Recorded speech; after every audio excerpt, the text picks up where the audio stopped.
Justine Pizzot is officially gone. Not rumored, not pending, gone. The Indiana Fever had 24 hours to keep her, and they let the clock run out on purpose. Las Vegas tendered the offer sheet on Monday. Indiana had one single day to put a 6'4" shooter on a standard roster instead of a developmental one. They chose not to, and Stephanie White herself explained why. I think just not having really feeling like we had the ability to open up a roster spot.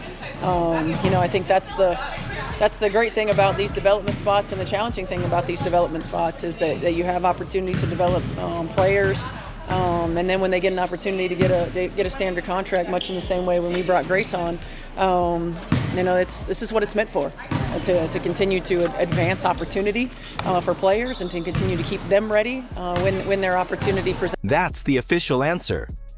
A calm, measured explanation about developmental spots and advancing opportunity.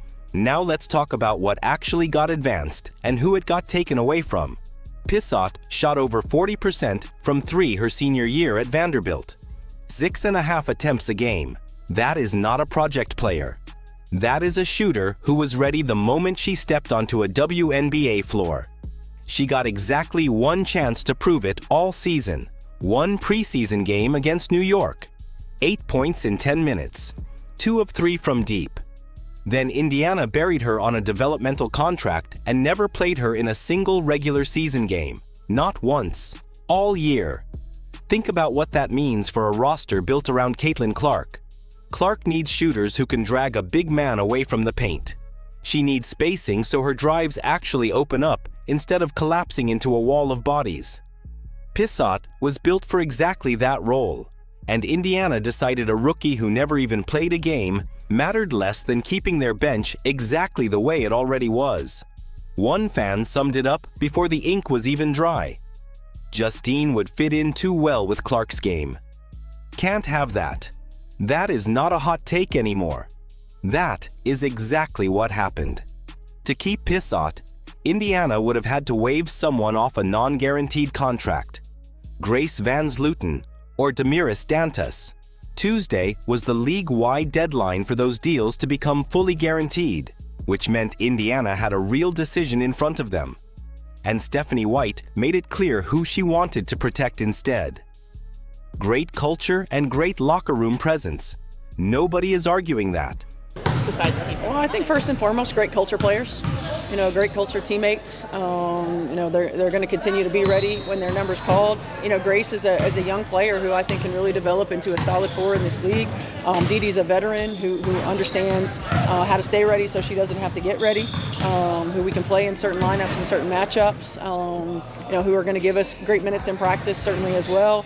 And who are going to help continue to evaluate and build and pour into our. But culture does not space the floor for Clark in the fourth quarter of a one-possession game. Shooting does. And Indiana let the shooting walk out the door for absolutely nothing in return. If you want to stay updated on everything happening with Caitlin Clark and this Fever roster all season long, go ahead and subscribe to the channel right now, because this front office keeps making decisions that need to be tracked in real time. Here is where it gets worse for Indiana. Las Vegas did not just sign Pizzot and quietly move on. Hours later, they waived Chennedy Carter to open a roster spot for her. Remember Carter?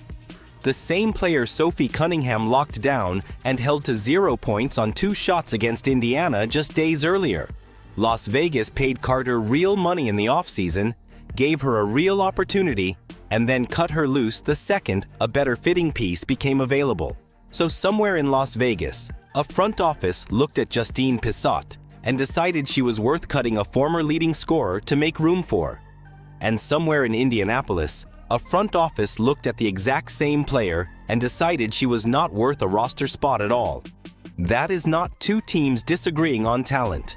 That is one team seeing the future clearly and one team refusing to look at it. This did not happen in a vacuum either. This is the same front office that benched Clark during a winning stretch. The same front office that gave a 3-sentence statement after a player drove a fist into Clark's throat. The same senior advisor who stood on a coaching panel and said it all goes back to behavior, and everybody understood exactly who she was talking about. Yeah, I mean, I think it's just like when you have like some back stiffness and things like that, it can affect a lot of other areas of your body. So being able to control it and manage it the best you can. But I think overall, like, I feel good about the stuff we're doing to help with it. Obviously, it's not always fun sitting on a plane for 4 hours and traveling a lot. I think like sometimes that's not what people always really realize is like it's hard on your body to travel and be on the road for 10 days and sleeping in different hotels and things like that. But I know I'm doing everything I can to be as healthy as possible. Now add this to the pile. A shooter built for Clark's exact game let go for nothing, while Clark was not even in the building to have a say in it. Clark is still working her way back from the back injury that has kept her out since late June. And she talked about exactly how difficult this stretch has been. She is doing everything asked of her, trusting her medical staff, managing her body through a back-to-back and an 11-day road trip that most fans never think twice about. And while she was doing all of that, the front office made a roster decision that makes her return even harder than it needed to be. White talked about team culture this week too, about players who stay ready and pour into each other. I mean, look, I think anytime you have an opportunity to practice and spend time together, it's really good. I think this is a group that really likes each other, that like to hang out. I know they went to dinner last night and had a good time. I think the biggest thing is just continuing to learn what makes one another tick. How to motivate each other, how to challenge one another, how to lift one another up, how to pour into each other.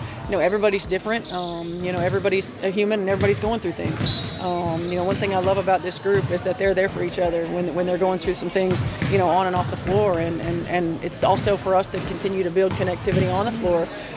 All of that sounds good in a press conference. None of it explains why a Vraichi 6'4" shooter who fits Clark's game perfectly is wearing an Aces jersey right now instead of a Fever one. Las Vegas did not hesitate. They saw a piece that fit their defending champion roster and moved on it instantly, even if it meant cutting a former scorer to make room. Indiana had the exact same information in front of them and chose comfort over upside. Clark comes back from this road trip to the same problem she has had all season. Not enough shooting around her. Not enough spacing for her to actually work with. And the one player who could have fixed that is in Las Vegas now, getting ready to face the Fever again before this season is even over. What do you think? Did the Fever just hand Las Vegas a piece they are going to regret losing? Let me know in the comments below. Make sure you subscribe and turn on notifications, because next time these two teams meet, Pissett will be wearing the wrong jersey and Indiana is going to feel exactly what they gave away. We will see you in the next one.